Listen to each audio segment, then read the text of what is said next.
Good morning to all of you. Welcome to Legal Matters by Sai Babu Sunkara. ఈ వీడియోలో మనం principles of natural justice ప్రకారము మరియు UP police act ప్రకారము ఒకే మనిషి కంప్లైనెంట్ గాను జడ్జి గాను ఉండకూడదు. మీకు గుర్తొచ్చే ఉంటుంది. First principle of natural justice, one cannot be a judge in his own cause. ఇది అలహాబాద్ హైకోర్టు వారు ఒక కేసులో నిర్ణయించారు. సో ఈ కేసు పేరు Raj Kumar Saroj versus state of UP through principal secretary home. This is civil appeal number 414/2024 decided on 30/1/2024 by Justice Shamim Ahmad of Allahabad High Court. ఆ court ఏం చెప్పిందంటే, same magistrate cannot be a witness and a judge against the initiation or against the case of an SHO station house officer or sub inspector. ఇక్కడ inspector.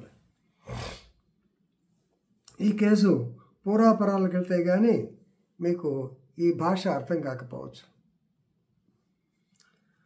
యాక్చువల్గా ఇది వచ్చేసి crime number 999/2015లో సంబంధించింది. ఒక vehicle, యాక్చువల్గా a truck was seized by the police.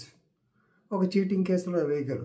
Crime number already చెప్పాను, 999/2015, registered under section 411, 413 and 411, 413 అనగానే మీరు గుర్తుపెట్టుకోవచ్చు. ఐపీసీలో 411 అంటే రిసీవర్ ఆఫ్ స్టోలెన్ ప్రాపర్టీ, 413 అంటే persons dealing with stolen property regularly or habitual offenders అనమాట 413. Then 420 cheating, 467, 468 that is forgery for the purpose of cheating and 487 అన్ని cheating theft forgery of documents కింద వచ్చే case. So మొత్తానికి ఏదో cheating వ్యవహారం, దాంట్లో దొంగతనం తీసుకుపోతున్నారు, వెహికల్ సీజ్ చేశారు, ట్రక్కుని పోలీసులు స్వాధీనం చేసుకున్నారు.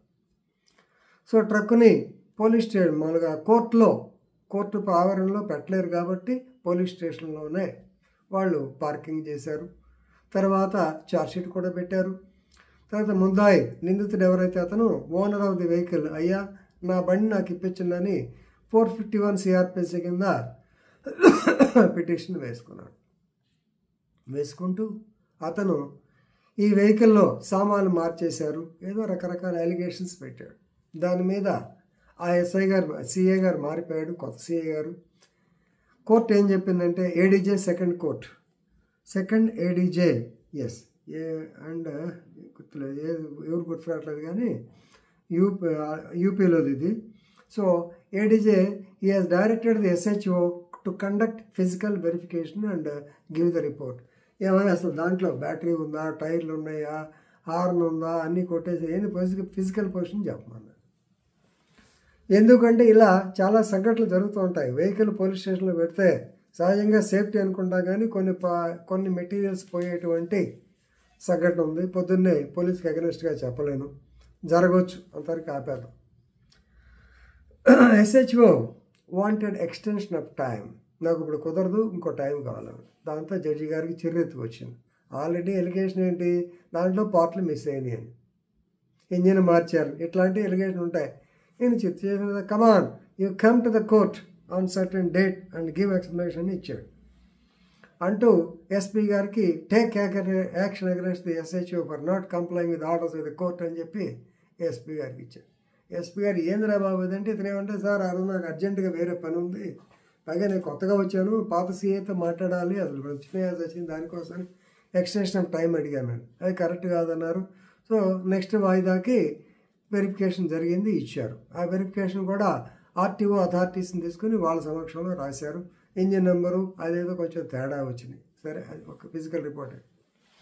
నేను చెబితే పలానా టైంలో ఇస్తే నువ్వు ఫిజికల్ వెరిఫికేషన్ చేయవా అని చెప్పి it was taken as a case. ADJ asked to register a case against the SHO and asked him to come to the court personally and give explanation. ఇది జరిగింది. ఇతను వెళ్ళాల. ఆ రోజున ఇతనికి ఏదో కోర్టు వచ్చింది, వేరే అర్జెంట్ పని ఉంది. సో పోలీస్ వ్యవహారం అంటే సడన్గా కోర్టు కానీ బయలుదేరేటప్పుడు కూడా సీఎం గారు బందోబస్తు అంటే పక్కకి వెళ్ళిపోవాలి. ఇది పరిస్థితి. రాకపోయేటప్పటికి ఇక నానా గందరగోళం, ఇష్యూ అక్కడికి వచ్చేసింది. వచ్చిన తర్వాత he wanted to take action against him.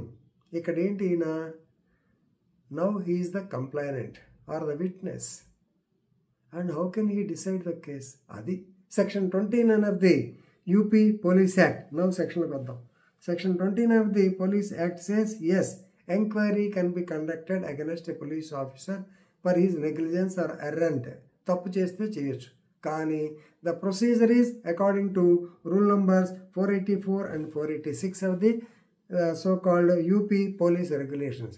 Section 29 always should be red with rule 84 and 86. ఏం చెప్తాయంటే, పోలీస్ అధికారి మీద ఎవరైనా కంప్లైంట్ చేస్తే దాని గురించి వేరే అధికారితో వీలైనంతవరకు జిల్లా మ్యాజిస్ట్రేట్ కాబట్టి కలెక్టర్ క్యాడర్ వాళ్ళతో ఎంక్వైరీ చేస్తారు. ఎవరైనా మ్యాజిస్ట్రేట్ గారికి యాక్షన్ తీసుకోదలుచుకుంటే ఆయన మ్యాజిస్ట్రేట్ గారు కంప్లైంట్ ఇచ్చి వేరే మ్యాజిస్ట్రేట్ ద్వారా he has to get the trial conducted. అంతేగాని one cannot be a complainant, one cannot be a judge in the one cause. అలాగే పోలీస్ అధికారులు కూడా ఈ పాయింట్ వస్తూ ఉంటుంది. ఎఫ్ఐఆర్ రిజిస్టర్ చేస్తారు, వాళ్ళే దర్యాప్తు చేస్తారు. one cannot be the complainant, one cannot be IO in the same case. These are against the principles of natural justice. So కాబట్టి the matter should be entrusted to another judge. కాబట్టి ఈ ADJ గారి ఆర్డర్స్ని Allahabad high court it has set aside. So కాబట్టి ఈ కేసులను జాగ్రత్తగా చూసుకోండి, 1-2 సార్లు వినండి, ప్రిన్సిపల్స్ ఆఫ్ న్యాచురల్ జస్టిస్ అర్థం చేసుకుంటారని చెప్పి ఆశిస్తూ ఇంతటితో ముగిస్తున్నాను. ధన్యవాదాలు.